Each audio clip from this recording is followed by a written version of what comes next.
আসসালামু আলাইকুম এভরিওয়ান, কেমন আছো তোমরা সবাই? আশা করি সবাই ভালো আছো।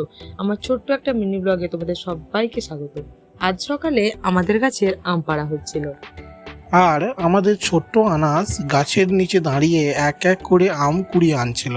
আমরাও দাঁড়িয়ে তাকিয়েছিলাম ওর সেই আগ্রহ ভরা চোখ দুটো আর নিষ্পাপ হাসি দেখে মনটা ভরে গেল।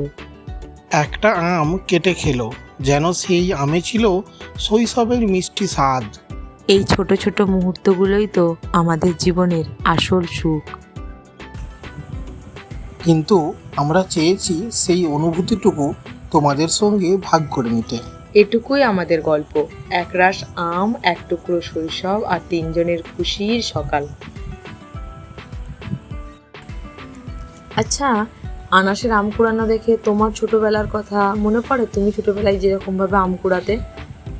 হ্যাঁ, অবশ্যই মনে তো পড়ে। আমাদের শৈশব আরও সুন্দর ছিল। এখনকার বাচ্চাদের শৈশব তো ফোনের মধ্যেই আবদ্ধ। আমি চাই আমাদের আনাসের জীবনের শৈশবটা যেন ফোনেতে আবদ্ধ না হয়।